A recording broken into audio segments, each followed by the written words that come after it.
नमस्कार, मैं Kamla Swami, lecturer government senior secondary school Jalsu. स्वागत है आपका मेरे YouTube channel Kamla Swami study point में। जैसा कि आप जानते हैं, पिछले भाग में हमने बिहारी जी के कुछ पदों का अध्ययन किया था। आज हम इस भाग में उनके शेष पदों को पढ़ेंगे। आगे बढ़ने से पहले मैं यही कहूंगी कि यदि आपने मेरे चैनल को अभी भी सब्सक्राइब नहीं किया है तो तुरंत सब्सक्राइब करें और वीडियो को लाइक भी करें। तो बढ़ते हैं दोहों की ओर। यही आस अटक्यो रहतु अली गुलाब के मूल, हवे है फेरी बसंत ऋतु इन डारन वे फूल। कवि बिहारी जी कहते हैं कि भंवरा इसी आशा में गुलाब के फूलों पर चिपका रहता है कि एक दिन बसंत ऋतु आएगी और इन डालियों पर फूल खिलेंगे। कवि यहाँ सच्ची मित्रता का संदेश दे रहे हैं और बता रहे हैं कि सच्चा मित्र कभी भी कठिनाई आने पर साथ नहीं छोड़ता है। को छूटो इह जाल परी कत कुरंग अकुलात, जो जो सुरजी भजो चहत त्यों त्यों उर्झत जात।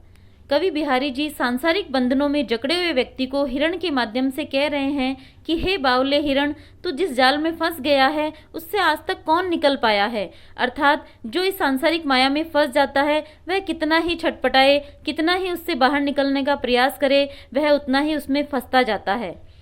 बतरस लालच लाल की मुरली धरी लुकाए, सोह करे बहुनू हसे देन कहे नटी जाए। कवि बिहारी जी इस दोहे के माध्यम से गोपियों के बारे में बता रहे हैं कि श्री कृष्ण की बातों के लालच में गोपियां उनकी मुरली को छुपा लेती हैं और जब श्री कृष्ण उनसे मुरली वापस मांगते हैं तो सौगंध खाकर मना कर देती हैं और अपनी बाहों के इशारे से हंस देती हैं। यहाँ गोपियों का श्री कृष्ण के प्रति अनन्य प्रेम दृष्टिगोचर हो रहा है। नाची अचानक ही उठे बिनु पावस बनमोर, जानती हो नंदित करी यह दिसी नंद किशोर।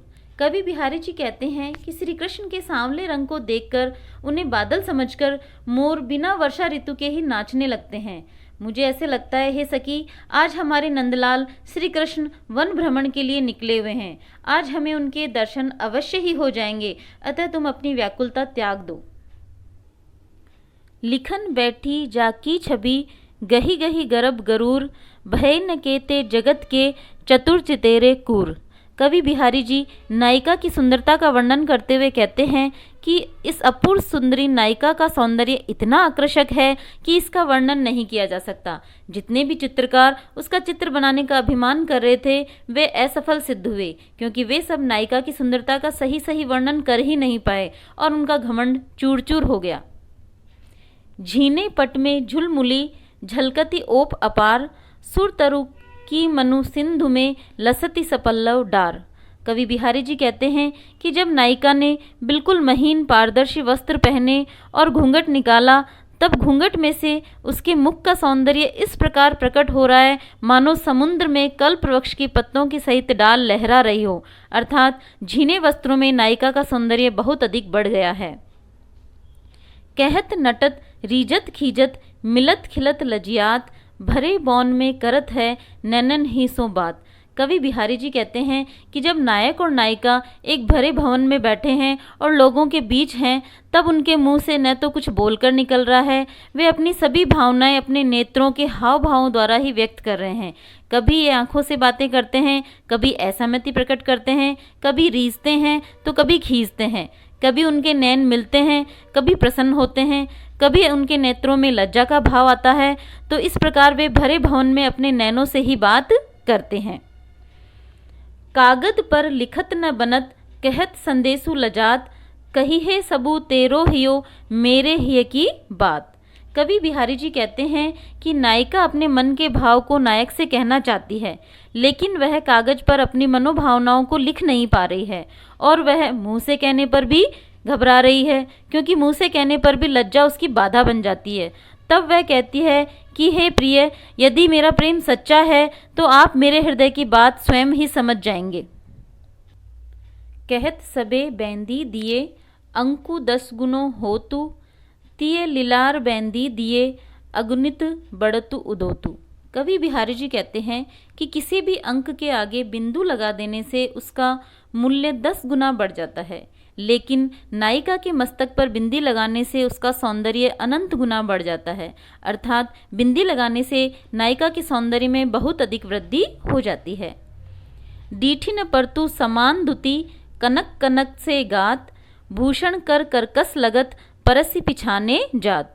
कवि बिहारी जी नायिका की प्रशंसा करते हुए कह रहे हैं कि नायिका के गौर वर्ण शरीर पर सोने के आभूषण दिखाई ही नहीं पड़ते हैं, क्योंकि दोनों की चमक एक जैसी है। जब नायिका के शरीर को स्पर्श किया जाता है तब सोने के आभूषण कठोर लगते हैं और तभी पता लगता है कि नायिका ने स्वर्ण आभूषण पहन रखे हैं। यहाँ नायिका का सौंदर्य आभूषणों से भी बढ़कर बताया गया है। अंग अंग नग जगमगत दीप सिखासी देह, दिया बढ़ाया हूँ रहे बड़ो उजियारो गेह। कवि बिहारी जी कहते हैं कि नायिका के शरीर पर आभूषण जगमगा रहे हैं और उसका गौर वर्ण दीपक की लौ के समान उज्जवल लग रहा है। अतः अंधकार में यदि हम दीपक बुझा दें तो भी चारों ओर घना प्रकाश फैला रहता है, उसी प्रकार नायिका के सौंदर्य से दीपक बुझा देने पर भी चारों ओर रोशनी रहती है। यह नायिका के अपार सौंदर्य को प्रकट करता है। तो बच्चों, इस पाठ में आए कुछ कठिन शब्दों को भी जान लेते हैं। भव यानी संसार, सुरतरु कल्पवृक्ष, जगबाय इस संसार की हवा या वायु, अनुरागी प्रेम, उदोतु प्रकाश, परसी स्पर्श, बतरस बातचीत का आनंद, नटी जाए अर्थात मुकर जाती है, लसती विलास करती है, गेह घर, बूढ़े डूबना, कनक सोना, पावस वर्षा ऋतु, लुकाई छिपाना, सलोने सुंदर। तो बच्चों, आज हमने बिहारी जी के दोहे पाठ को पूरा पढ़ लिया है। मैं अपनी ओर से आपके लिए पूरा सिलेबस कवर करने की कोशिश कर रही हूँ। आप इन वीडियो के माध्यम से अपनी पढ़ाई जारी रखें और यदि कुछ न समझ में आए तो कमेंट बॉक्स में प्रश्न लिखकर जरूर पूछ लें। तो अगले वीडियो में हम इन्हीं पाठों में से कुछ महत्वपूर्ण प्रश्नों पर चर्चा करेंगे जिनकी बोर्ड परीक्षा में पूछे जाने की अधिक से अधिक संभावना है। Thank you.